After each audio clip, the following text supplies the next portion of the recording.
when Katy Perry was first coming up, and she wasn't signed anywhere or anything, and we were at the Mint on, I think, Beverly, and she was just doing her performance with her amp and her guitar, and I specifically told her not to tell anyone that I was gay. She was I don't even know, everyone knew, but I didn't think anyone knew, and I'm with my boyfriend, and we'd go on double dates all the time, and I'm her biggest cheerleader, so I'm screaming the loudest, I know all the songs, and she's like, you could always tell where the gays are.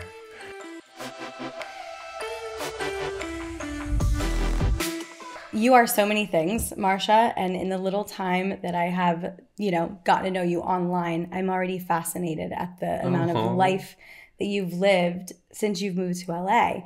But you are a human rights activist, yes, a jewelry designer, like all over the nightlife scene. You have been working in nightlife, coming up as a VIP, a restaurant owner, formerly in film and television. So many things. So many things, actually. I feel like I've lived 100 lives. It's insane. I mean, but it's beautiful to see how much you've reinvented yourself, and not even to mention the fact that now you've publicly transitioned, yes, in a space and talking about it on your very own podcast. Yes, definitely. So, yeah, podcast host, add that to the list. Welcome to Open Late. Thank Marsha. you so much for having me, honestly. And I've been listening to you for like hours now. That's what we do. It's like, yeah, I did a deep dive, and I'm like, I love your energy, and I'm so thankful you're here to have me. Thank you. Share your platform. Well, yeah. Thanks for coming over here to the West Side. Yeah. So I'm imagining you live in West Hollywood. I live in Los Feliz, actually. Oh, I was wrong. Yeah. Okay. But I did live in West Hollywood for the longest time. I think I still might dive into politics in West Hollywood. Okay. Is that too early to start saying? Please no. Please tell me more. But just you thinking yes. So I think West Hollywood will be kind of always my little home base. Your home. Yeah. Okay. So where to dive in? Well, first of all, I would just like to say that before we dive into your life, when I was checking out your IG, when I first, got connected with you through our mutual friends, I was like, I was at the Stevie Nicks Billy Joel concert. And I think it was that day that I checked you out, and I went to see both of those artists in the last year because they're some of my favorite people on the planet that make music. And I was like, we're going to get along. Yeah, we're going to be great. we're going to be great. Yeah. Definitely lover of the old music and classic. I was talking to a friend the other day. I think it's kind of like your different music tastes, just like we were saying with astrology. I think maybe even past lives, kind of which I believe in, kind of feeds into that, because I don't remember, there's no one that in my family that listens to classical music. There's no one. And for whatever reason, since I could remember, even as a kid, I would play the classical music station. Yeah. And it really kind of I don't know, it does something very special to me. One, it kind of makes driving in LA, which everyone is always in their car, feel like a movie set. Yes. Or movie scene. Yes. With a score that is Beethoven or Mozart or something like that. But, I find it interesting that when people do love certain types of music. Yeah. I generally every type. Yeah, you have a very eclectic taste. Yeah. And it's interesting because I feel like nowadays in the music scene and in the industry and in nightlife, right, in restaurants, you almost have to bring a lot of different genres. Oh, yeah. Because that's what people want. People aren't subscribing these days to what's trendy. No. It's even old songs are starting to trend because of TikTok, and you're like, wait, what is happening? So you're bringing all that multidimensional music into, I feel the spaces that you're going into all the time. Influential spaces, I think, and it is important, the music that you play that sets a setting for everyone else. For instance, last night I was at this charity fashion dinner, and someone looked across at me and they're like, would you play this music at a dinner? And I was all, because it was very hard and no one could talk to each other. But then it got me thinking about what music does to a setting, and it really bothered people. Yeah. Or it could relax people on, you know, make people more open.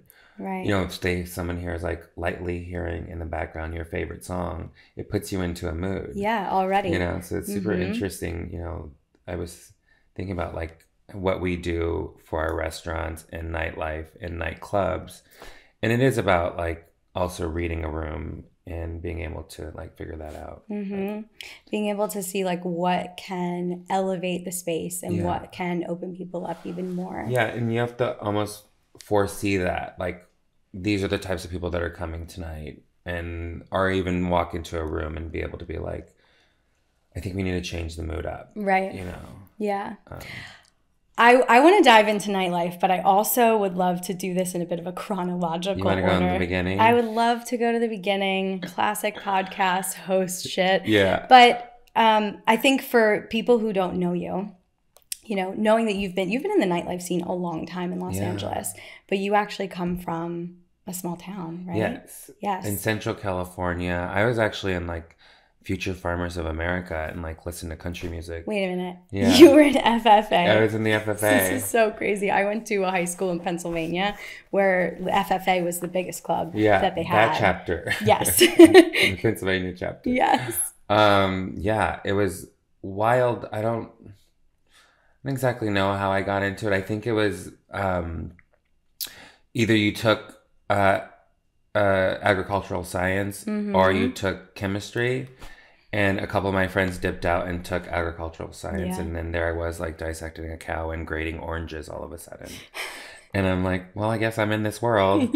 And they were listening to country music. So, you know, I actually really appreciated that time. I learned so much. And I think my appreciation for animals now in general started from there. And just life and like appreciation for food and how we get it. You know, like that really like there's so much things that happen before it gets to your grocery store and gets to you. There's so many hands and other souls that touch your food before it gets to you.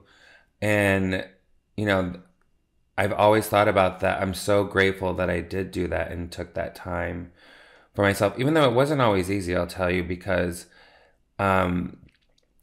living in Central California is the same as living in, you know, some backwoods place in Alabama. Right. It's a small town is a small town, and people were not nice about anything different. Yeah. And I always felt like I was either fighting for myself or fighting for someone else. Because before that, I grew up in the Bay Area. So when my mom moved us to a small town, I was like, I would tell people that they were dumb. Yeah. Just by the ignorant things they said. Yeah. And I would look at them and be like, you're so ignorant. Like you can't call people that, or you can't say that. And also thankful that I was able to like have that awareness at a young age. Yeah. You know, but there was a lot of, you know, hardship growing up in like small town. Future Farmer. I guess it was almost a defense to like, oh, I'm just going to join them, you know, and see what they're doing.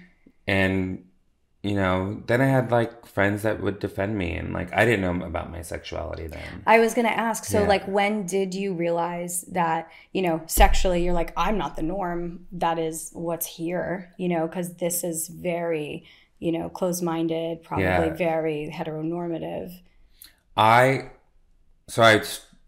Even though I thought those things, my mom was super religious. So I would go back and forth where like I would be into Christianity trying to save my friends at like 12 years old, getting them to come to church. Wow. And I wanted to save everyone. And then at one point, I remember maybe like junior high, I'm listening, I'm all, this isn't right. Like it was like hating on everything. You couldn't do yoga. I'm like, what's wrong with yoga? Yeah. Like yoga was the devil. I'm like, I can't with y'all. Y'all are just, nothing's right. I'm just trying to work out over here. Yeah.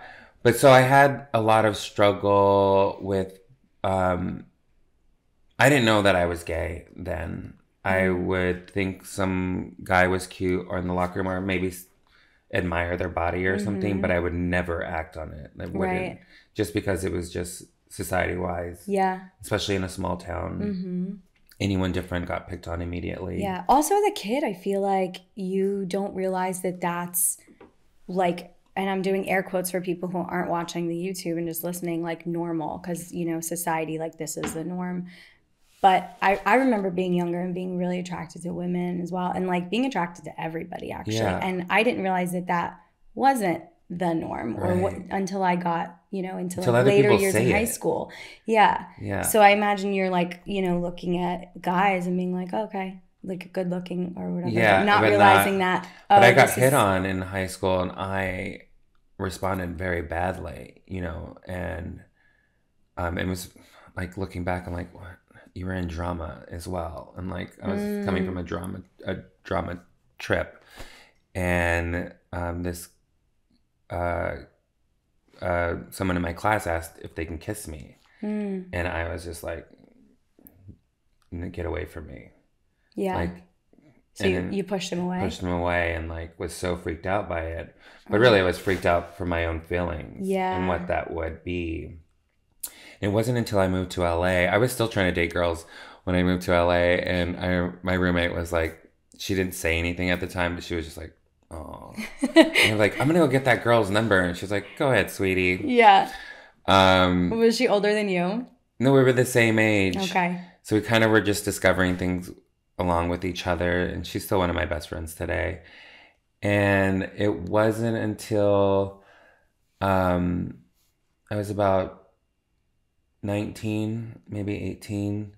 I was back in the day when you used to have to like put your resume on the back of your headshot at Kinko's, and like sometimes you mess the first couple ones up and be upside down. And headshots were black and white. Yeah. So I would take those, and then like, you know, I was walking home from Kinko's, and I met a guy, and we, you know, end up hooking up, and it was, my life exploded that day. Like, I cried. I like wrote him the longest love letter. Like, I was like, you're it for me. Like, wow. So your first hookup ever. Yeah. With a guy. You fall in love. Fell in love. You're like, that's that new relationship like, energy, people. Chill out. And I was like, wait, no, you don't understand. My world's been so like cut off, you know? How old are you at this point? I think I was 18. Okay. So still young, but like it was brand new to me. Mm-hmm. And I think I thought also like I was still trying to prove my masculinity at that time. Because I was always in like martial arts or wrestling or some sort of sport to try to prove like I can be strong, you know. And now those two things are married in my life. Like I'm very athletic, and I don't think one takes away from the other. I don't think that being strong takes away from being feminine, you know. And so I think I had to go through all those processes, you know. And also I was trying to be an actor. So I had to hide in that respect. People would come up and like, you could be a star, but like your voice, we'd have to like help you with your voice. Or, you know, the way you talk or the way you handle yourself. Right. And that doesn't help anyone being an actor. You can't really dive into your own stuff. Magic. Yeah, your own magic that makes that happen when you're constantly thinking about all these other things like, you know. What box can I what box can I easily fit in for these people to understand me rather than like be fully expressed? And there was not like any kind of real queer representation at that time. I think I would have felt a lot differently about myself, and had I had that, because it just wasn't there. And so being an actor, I was definitely trying to hide myself. And I remember when Katy Perry was first coming up, and she wasn't signed anywhere or anything, and we were at the Mint on, I think, Beverly, and she was just doing her performance with her amp and her guitar. And I specifically told her not to tell anyone that I was gay. She was I don't even know. Everyone knew, but I didn't think anyone knew. And I'm with my boyfriend, and we'd go on double dates all the time. And I'm her biggest cheerleader, so I'm screaming the loudest. You know, I know all the songs. And she's like, you could always tell where the gays are. And I walked out of that place. And I was so angry. My boyfriend's following me. I'm all, that bitch. I specifically told her, you know, and it was lighthearted. And it was like, she just loved me. Yeah. And I think she wanted that for me as well. Yeah. But I remember having such a reaction to it. Like, so angry and upset that she'd betrayed me. And it wasn't even that, you know. I got over it quickly after. But, you know, it's just along the journey, I think. You know, yeah. And even discovering now who I am, it's every day. I think this is so fascinating because most people, and like I can only speak for my own journey, but going along, discovering who you are when who you are inherently is taboo in society, right? Like for me, it's, you know, being polyamorous and being looked at as like so other, or even bisexual when I started to really own that, and then being like, actually, I'm not bi, I'm queer, and people being like, oh, pick one. And it's like, pick one. Oh, right? Along the way, you realize that there's that resistance to self because, you know, like you're trying to present yourself in a way that's like palatable to other people, or at least this is how I feel.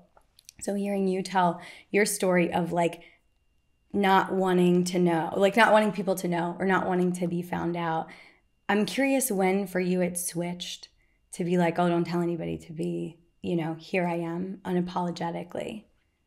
Wow. Was there like one moment? Yes, I think it was. I was gonna say my first boyfriend. We lived pretty openly, I think, but in professional level, I wouldn't let anyone know then. I'll tell you that thinking back on it, it wasn't until I started interacting with more LGBTQI plus activists and watching their stories and seeing their struggles. And, you know, and it wasn't even in the time that I was living in. It was like in the 70s, in the 50s, and them living their true self every day under those kind of circumstances. Over the, like, going out and dressing as you'd like, and say you might be wearing a dress. Maybe you wear a dress every day, but you're getting arrested every day. You're going to jail, you're getting beat up, you're going to get raped, you're getting all these things, but you're doing it again the next day. I don't know if I would have the strength to live in that time because people always tell me like, oh, you're so great that you're living your authentic self. And yes, but it's not always easy. You don't always want to be in a room and be the only one. Yeah. You don't want to be always stared at of like, or like, oh, so great, you know, but so is she, you know, and so are they, you know, but to be the only one sometimes, it's like not always easy. Right. And so, so it was a community that had you feel safer. To that made me want to like live proudly and outly. But along the way, you know, it took me forever to like get my nails done. To paint my nails was like, okay, I'm gay, but I'm not that. I'm not.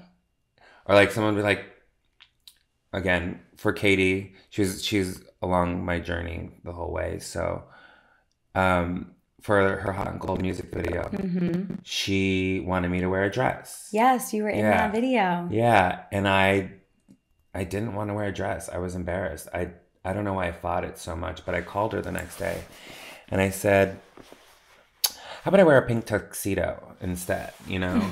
And she's like, I don't understand why you're fighting this. And I was like, I don't think it's funny, or I don't want to be made a joke, you know? And she's like, it's not that. Honestly, it's going to be great. And so I trusted her, and it was great. And it was great. And she was right, you know? But I, again, find it interesting how much I fought it. Like, I didn't want to be in a dress because I didn't want to be seen that way. Because I guess that comes from my childhood. You know, if we want to talk about at a young age, I felt like I was a woman. Before I knew what that was. Yeah. You know, before you really know what gender is, I was feminine. I was hiding dresses at 5 years old, risking harm. Like, if I was ever found out, I would have gotten beat. Like, and that was the culture I grew up in. And like, you know, my uncles were pastors, and if you did anything feminine, you're getting beat up. Yeah. You know, and so even still, I risked harm. I still needed to have that time with myself. I still needed to put on a dress at 5 years old and hide it and put my nail polish on and put my lipstick on, and then I take it all off. Yeah. And then go back to who I presented myself to be. And so, you know, it's just been a journey, and every day, like, I get more comfortable with myself, and, you know, to be here now and say that I'm transgender is really special. Yeah. You know, and I think it's important as well, because so many people are told to hide. And if one person, like I said, if there was more representation, I might think differently about myself. Yeah. You know, which is important, I think. Well, I'm so grateful that you're sharing this story, because it is important for everyone who's watching and listening and looking for a leader, looking for a muse, looking for a safe place and community. Yeah. Yeah. Can you share with us a little bit about your transition? Because I imagine that there's people in the shoes that you were in when you were younger who don't even like know where to begin or what the journey entails. So for me, I never knew it was a possibility to transition, because the only representation I would see of transgender girls were sex workers. You know, were portrayed as like the murderer, crazy person in a movie. Right. You know, it didn't look like a life that was possible for me. Who would hire me? You know, in the sense of like the timing that I was growing up. Yeah. So once again, I didn't know what that would look like, but then I started meeting friends, like I said, and it's all about community. And I saw Gigi Gorgeous and her transition, and knowing her from the beginning before she got surgeries. And I just had this beam of pride every time she did something.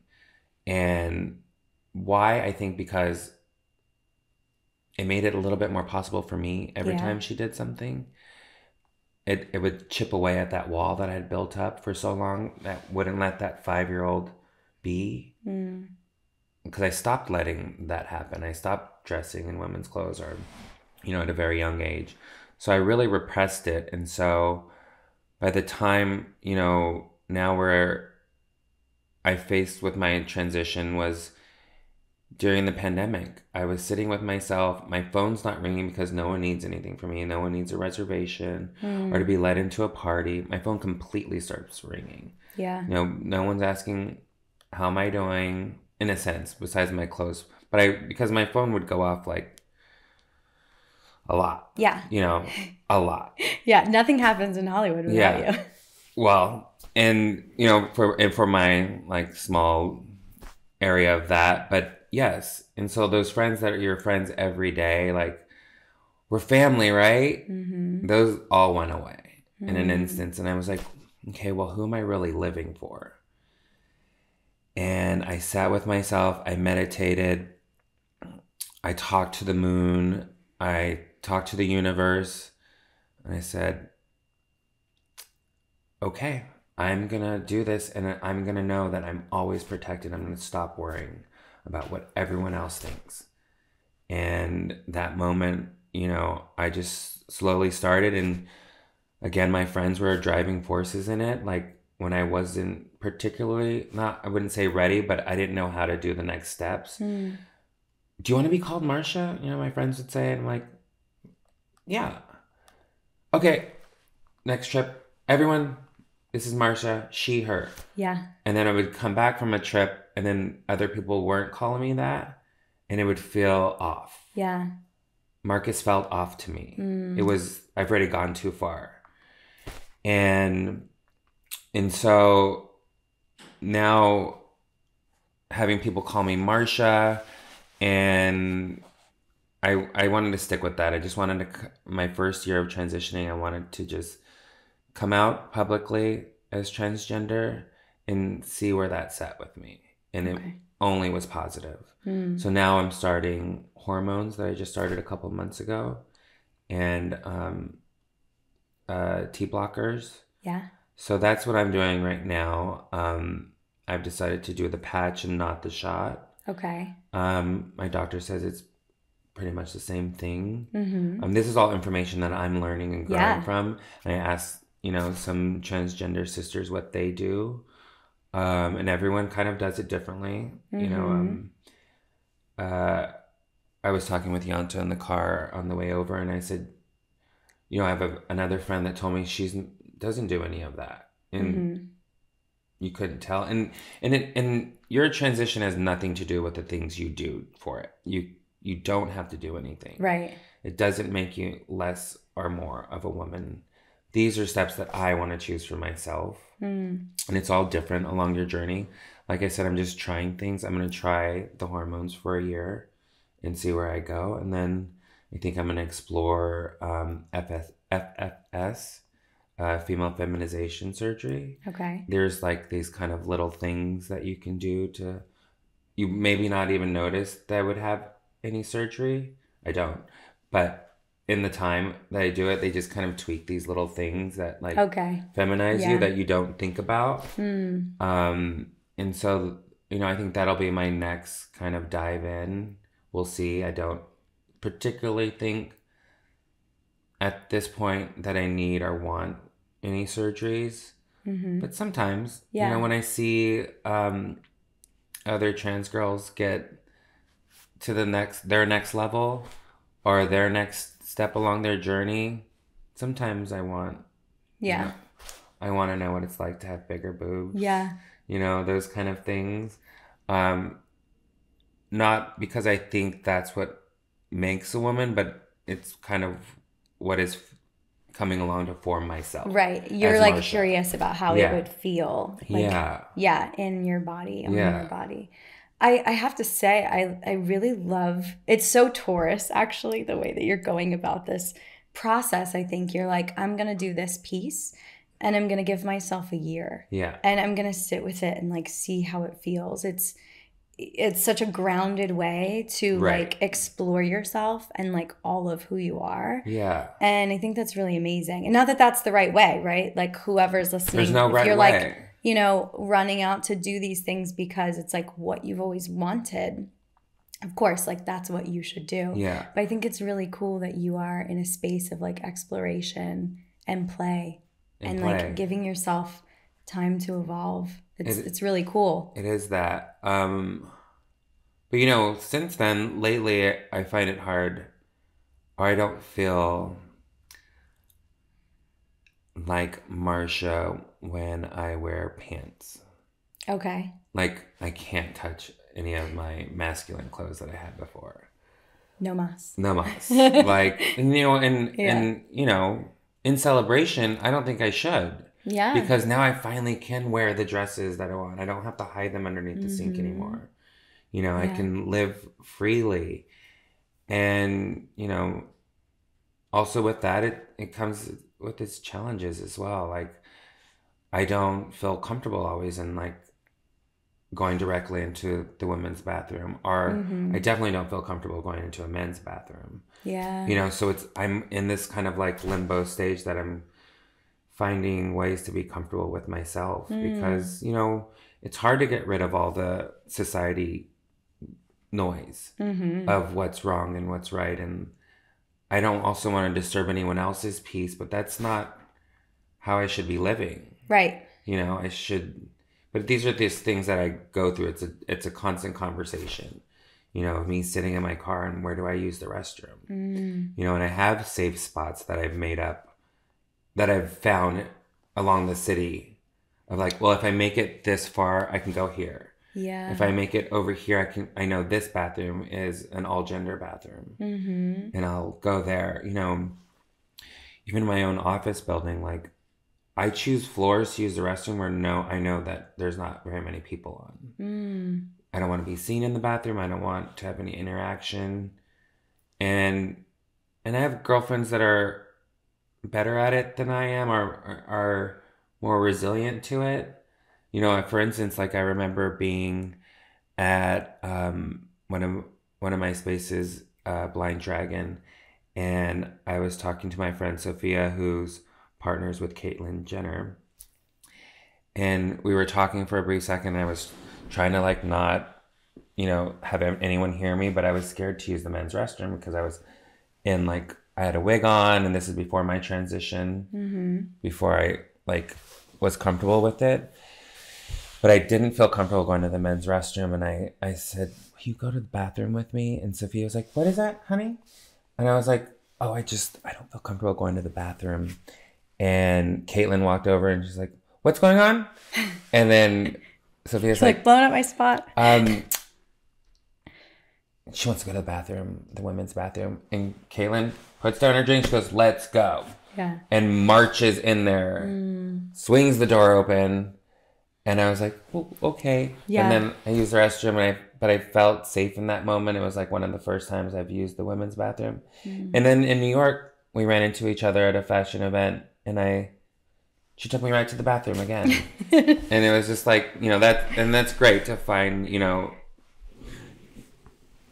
she understood my struggle, you know, is what I'm saying, is like, I'm sure she had it, you know, and so I'll build up to it, but still it's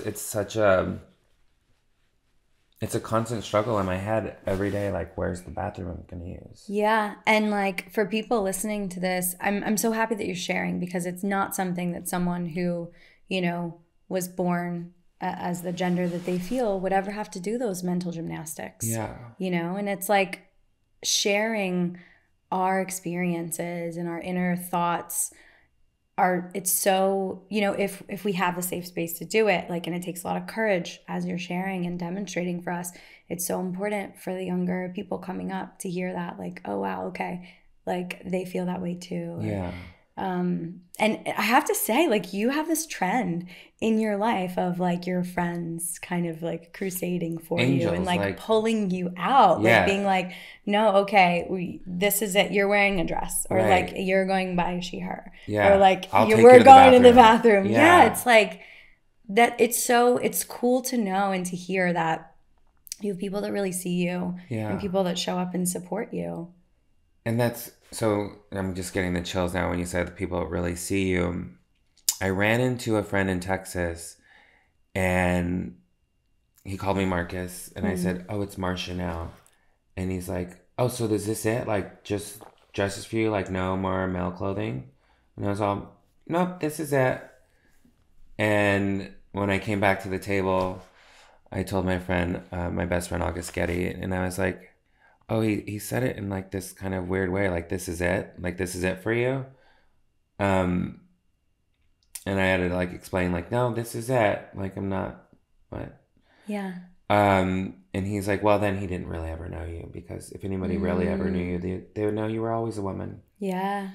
And I was like, "Exactly. Thank you for always seeing me." And he's like, and a lot of my friends are like, you were always Marsha. You know, and before I decided to take the name Marsha, my friends had already started calling me Marsha for years. I had a small group of friends. They only called me Marsha.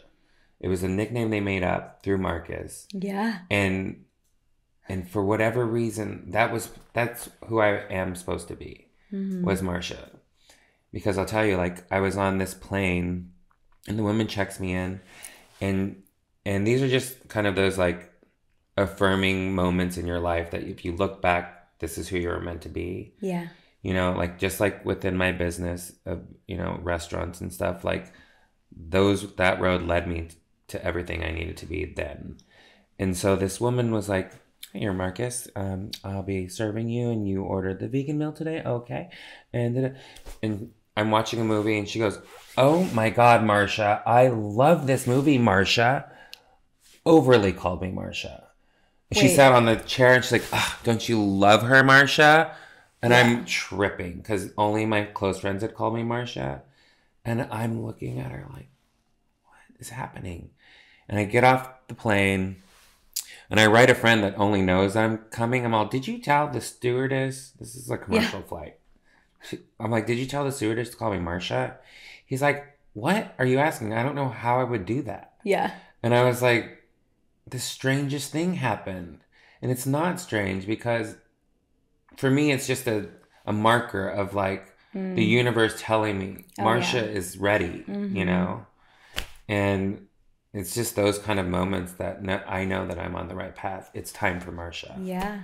You know? I love that. I love the little synchronicities or kismet moments where you're like, okay, exactly where I'm supposed to be on my journey. Yeah, exactly. Beautiful. Yeah. Can we talk about work a little bit? Because you're kind of a boss, babe, and I love it. Like, so I have to say, full disclosure, like I am the worst when it comes to like, I live in LA, but I have no idea what happens west of the 405. I really don't. And I moved here, I told you this earlier, to, attempt my acting career. I have a theater background and in college, that's like what I studied. And so in my younger 20s, I was like in Philly, New York.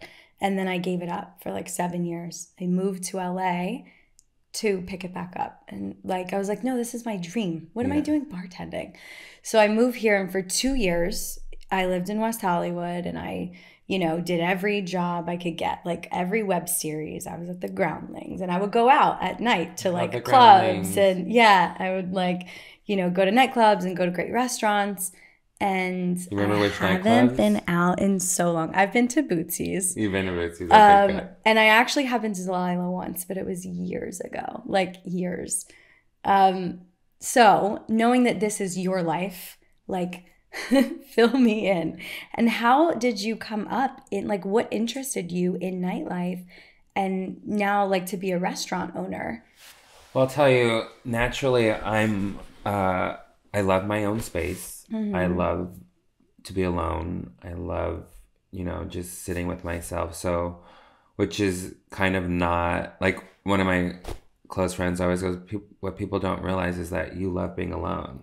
So you're an introvert. I'm very much an introvert, but I can be an extrovert as well. And I think I can just kind of like, so I grew up in theater, acting, which I think helped me deal with people. It's about listening, right? And responding. And so I think with nightlife and just hospitality in general, this is what makes you different. Is making connections with people. And so I moved here to do acting as well. I went to film school. I studied with like Jeff Goldblum was my coach at one point, and in class was like Giovanni Ribisi and James Franco and all the things. And then eventually I needed to make money because, it's rare you get jobs in that field. And so I started working for a fashion designer, which I'll later like realize that I needed in that moment because I wasn't in fashion. Then learning this woman's craft because she also came from film school, and how that kind of translated over to fashion. And that really kind of got me involved with like the understanding it as an art form, watching people create their designs, and actually using it as, a visual of who you can be. And so I started experimenting with fashion then. And then I started writing. I had my own blog called Marcus is the Drug. And after that, I met John Terzian through a mutual friend. We met at like Kings of Leon Grammy party. Nice. And he invited me to this space that he had started called Stork, which was his first venture. and which would later become HWood. And so he asked me to just stop by. And then he was like, if you want to write your blog here, come in. And we became just really tight best friends. And I was involved with, he'd bring me to every meeting. And it wasn't until he was switching over to HWood and switching a couple of partners that he asked me to be involved. And so it was a smaller involvement then, but with wanting to be around each other all the time and him including me in everything and wanted me to really learn as he learned, it was new for him as well, that I got more involved, and it just kind of grew into its own thing that I didn't necessarily set out for. Right. Like I said, I started with film school, but all of those tools leading up to it would later help me on in this hospitality world. And there was a lot of things that we didn't know about, starting off, and it wasn't like we've always had hits. We've had a lot of misses, and not always in our control. There was like police bullying back then before they had cams. So like we couldn't get anyone to help us with that. It was like a mafia. They were like, we want cash payout to leave you alone. Also, we're going to take your DJ equipment, or we're going to arrest your GM every night. What? And so that, meanwhile, we're providing jobs. Yeah. We are like, very much involved in the community and charities and, in politics. And none of that mattered when it came to the police.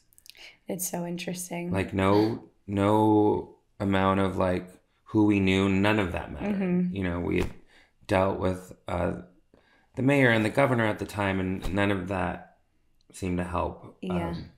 And so eventually we had to shut down. Like John moved in with his parents. We were paying like each other's phone bills on credit cards and trying to. Yeah. I think I just learned about this, that he was using a personal credit card to pay employees. Wow. And, eventually. Just to keep things afloat. Yeah. And that's, when I say like my partners now are like lightning in a bottle finding a group like this. One, they respect and treat me like a queen. They love me like a sister, and it made my transition that much easier, because if I had to work in a place where I couldn't be myself, if someone was like, why do you have your nails done? You're not a woman, or something like that. And I've had friends had that experience. Yeah. I'm so grateful to like be in a space where I'm so welcomed and even cheered. And I know that's rare, and I'm grateful for it, and that we've all found each other. But we had to take a step back. So after that, having to shut down, I moved to Paris. Oh, and my mother-in-law was in Paris. Really? It's my second home. It's really where my home and my heart is. And I lived there for 3 years, and I worked for a fashion branding firm. So it's sort of like Emily in Paris. When I watch that, this all happened to me. You're like, this is the Lost in Translation. Yeah, Marsha in Paris did it first. And, my schedule would be like, organize Karl Lagerfeld dinner, doing a shoot for Jean-Paul Gaultier and like John Galliano, and it was immediately like working at Vogue without the devil, no like Devil Wears Prada kind of thing. It was such a beautiful moment in my life, and what I got from them is branding and marketing and what it takes to brand a company.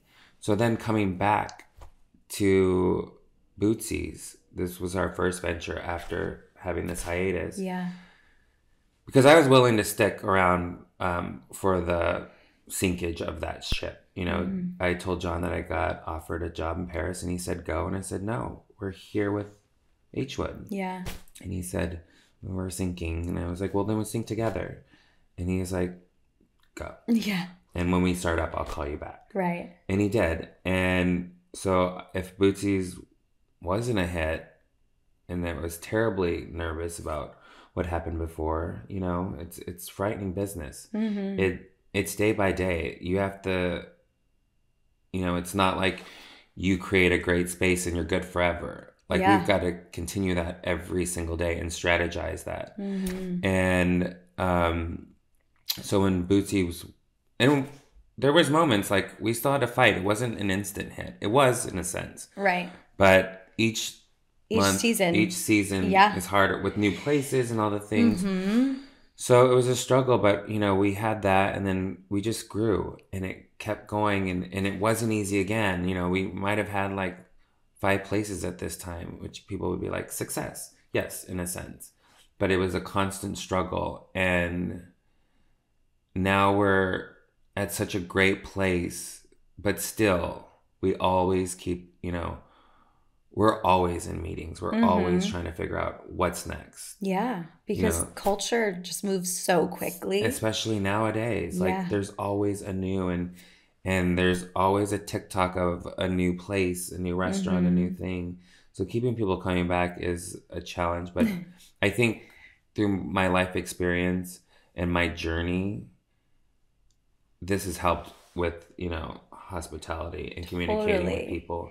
And the reason why people come back is because we make those genuine connections. And it makes people, want to support you in a way like, I'm going to have every birthday party at your restaurant. Yeah. And stuff like that. So yeah. Well, you make people feel good. Yeah. Because you like really get to know them, as you were talking about that like relationship skill that you developed at a young age being in theater. And also and like, that I have the awareness to know that I still get to use those skills, and I'm so grateful to have practiced them, and I want to always be present, and I want to still, I don't want to like float through life. Right. I want to have these connections with people. People go out for different reasons all the time, to celebrate, to mourn, just to pass time, and I hear a lot of people's problems, being out a lot. Oh, yeah. And I'm here for it in a sense. Like, honestly, I have to protect my own energy and stuff like that. But in another way, I'm grateful for the position I have, and that I can, make someone's, where it might be every night for me, but it might be that just that one night that someone gets. And I have friends that have left, left LA and go back, and I hear back from other friends like, literally, they can only talk about the time they've had with you. Every dinner we have, they talk about the time they've had with you. And that's really special that people can hold on to those memories. Yeah. And remember, like, I have, like, people walk up to me and, like, you won't remember us, but we were eating at Nice Guy once, and you asked us what we were doing, and we were there for our friend's engagement. And then you brought us all to Bootsy's, and you got us champagne, and we had the best night of our lives. And I particularly didn't remember that one time, but I was so happy that I did all of those things, and that they had a moment that they now can't stop talking about. Yeah. And it's like the butterfly effect too. Like, imagine what comes out of that. Exactly. And like, if you make someone feel good, they're going to have more high vibrational interactions 1000%. With the people that they go to next. So you're literally sprinkling like your fairy dust wherever you go, and just elevating that for people. And it's not easy. Like, it's funny, I'm resonating with what you're sharing about like nightlife, because I worked in hospitality for a long time too, in Vegas. So at really big nightclubs and curating parties. Massive scale. Yeah, like Win and Encore. And night after night, like you said, I was like, I remember that feeling. But you're right, because for the people that are there, they're your guests. Like, this is their night. This is their whatever, bachelorette party, or, their spring break, or whatever, their divorce party, like, who knows? Yeah. So to like make that a moment for people, rather than just like them feeling like they're treated the same as like everyone else in the venue, it's such a gift, and it's cool to just hear you talk about that. It's fantasy. Like, it's also, to give someone, there's so much going on in the world politically and everything else. It could be dark, when I try to keep up on the news just so that I'm aware, and then I put it away and I continue with my day in a positive way. But it can be dark. So to give someone an escape for a moment, you know, a couple of hours, why not? And it is that effect and that butterfly effect. And I've had people being like, what can I do for you? And I'm like, do it for someone else. Yeah. You know? And that's all I need to know, is that you can do it for someone else. That's beautiful. You know, next time you see someone, take them out, or, you know, even just call up a friend and take them dancing. Yeah. Even if you don't feel like it, they might need it more than anything, and it'll turn on you. Then you'll find out that you did actually need it. You're like, I actually needed a dance. Yeah. I know we don't have much time left, but I didn't ask you about your dating life. And this is open late, so we kind of have to talk about that. It's so funny because people are always like, a lot of times like, you're single or this or that, you know, and because I'm out a lot, right? Yeah. It's not, I don't meet like a ton of people to like connect with in that sense. You know, I went almost, I always say 4 years, it might have been longer, where I didn't have sex at all. 4 years without being intimate. Yes. Wow, girl. I mean, it wasn't, I can't imagine. It wasn't something that I was like, I'm proud of, or I was striving for. It just happens, It right? just happens. And I imagine being like such a boss, you're focused on work. I'm focused on work, and by the end of the day, I have a routine. And if I got to think about where you're going to go, or like, you know, all the things. So right now, I'm just kind of dating and with no like real attachments or commitments right now, because that's all I have space for. But who knows, you know, I think that always changes. And I just said that, but I think we make time for things we want to make time for. So when that person comes along, or, you know, I have that person there, I think I'll know when I can pull back on work and focus on a relationship. Yeah. You know, it's all a balance. But for me, it is about connection, and it's a rare connection. And I know it's rare when it happens because, like I said, I meet a lot of people, and I won't find that connection in that intimate way where I know I can be intimate with someone. Yeah. But I'm here for it. Yeah. You know, I'm open to intimacy and relationship, and I want that for myself. I don't need it to define me in any way, or I'm very happy with myself in a sense, which I think is a lot for a lot of people, you know, to have someone that, you know, I have my practices, my meditation, all those things that is a relationship to me. Yeah. It's a relationship with myself. And so we'll see. We'll see in Marsha season 2 if I get a beau or not. Oh, okay. Yeah. Well, we'll all be waiting for this and watching for season 2 to come out. But I just love hearing that, like, it's not some goal that you're moving towards either. And that you're, because it sounds like you're very spiritual. Yeah. Which I love. It could be a whole other episode that we can dive into. It's like spiritual practices and healing work.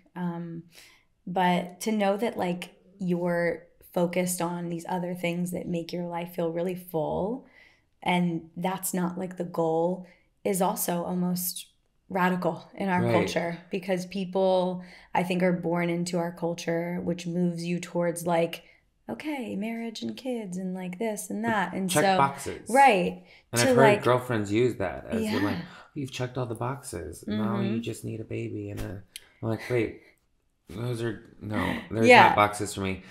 I think that for myself, because I have all these things brought to the table already, that I only need someone there to complement it. I don't need someone, I'm not missing anything. But if you want to compliment and celebrate me the way I love me, then that's what I'm here for. Then you're welcome into my space. But if you think I'm going to give you, in a sense, like I'm not here to like replace anything or be your rocket launch to something else. We're just here to complement each other. Yeah. You know, and that's how I think it should go for myself. Beautiful to that. I feel like that's, snap. That's how I always try to think about relationships as well from a place of like, so much pressure or anything else. Mm-hmm. When you think one person's going to save you from what? I don't know. Yeah. But like your job is to save yourself, exactly, period. first. Yeah. And then everything else is a bonus. Yeah. But I would love to ask you, because I could talk to you forever. It feels like we might have to do a round 2. Right. And I want to go out with you. I'm like, I want to go out with you. Yeah. I know you're involved with a few organizations, and I would love for you to take a moment to highlight them if you want to. I know like mainly the Trevor Project. Yes. Right. But there's another one. GLAAD. Yes, that's right. So that was what I was saying, was that how I kind of became more active in my own activism was watching Sarah, who's the president of GLAAD, watching what she does for the organization, watching what Ariadne Getty does for the organization. Like, they're down there, they're listening to what the problems of our community have, and they are finding solutions, and they are finding the funding, and that is not easy to do, is to find money to support these communities, you know, and it's a constant ask, and it's a constant need.